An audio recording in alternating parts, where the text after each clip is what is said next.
The airplane you're looking at today is a 1931 Viking Flying Boat Company Kitty Hawk.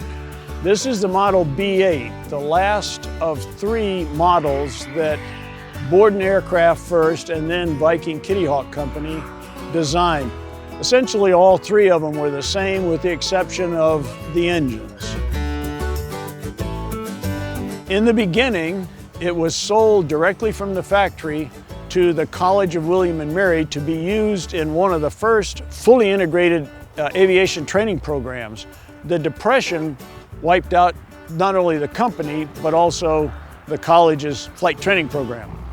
And then there's the dark period because I don't have any information that I can find until she shows up on Lake Winnipesaukee in the early 1940s. Thanks to the Lake Winnipesaukee Forum people, they have a seaplane history section of the forum. And as soon as I contacted them and said, I'm building this airplane that used to live there for nearly 30 years, I started getting emails and photographs and stories.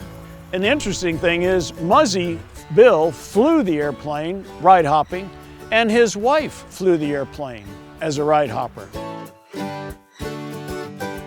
Following the crash, another dark period, really, in storage at different places for over 20 years until she was released to me.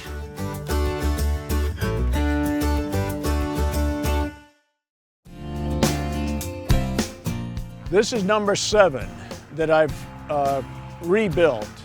The reason I rebuild airplanes is I never had enough money with kids and college and the way things work out in life to just write a check and say, I'd love to buy that beautifully restored airplane.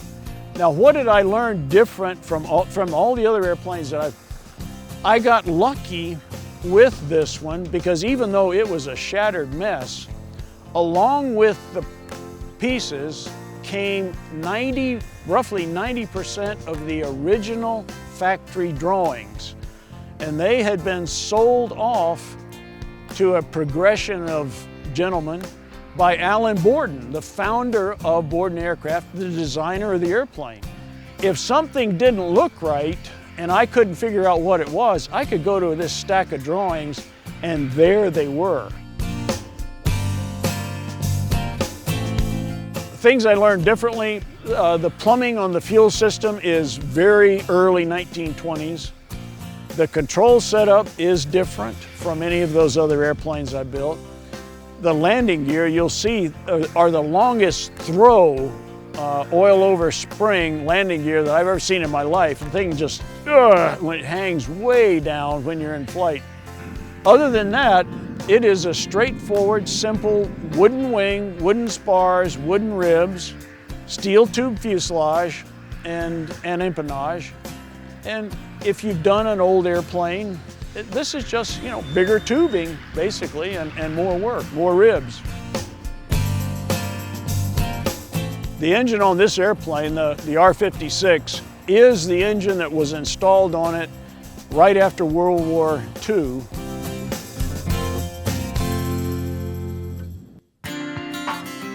This is the only flying example of the 34 Kitty Hawks that were made between 1929 and 1934. This thing flies like a 1920s biplane. I've flown Waco's Travel Airs, thanks to Andrew King, and I've flown Ted Davis's New Standard. I love flying those things. Their flight controls are very light relative. If I were to do it again with this airplane, I would buy and build this airplane and fly it first, because this is like a 1920s truck. It really is. It's docile, it's forgiving, it does what you want it to do, but it takes muscle strength to do it. That's the best I can describe. And I don't want to talk bad about it, but that's just the way it is. I'm bringing her back to life so that people can see the only one left. And my thinking is, I wasn't happy flying this thing across the Appalachians to get to Oshkosh. But in my mind the whole time was, this is the place where the most people will get to see this old gal put together the way, in kind of the way she wants to be, I think.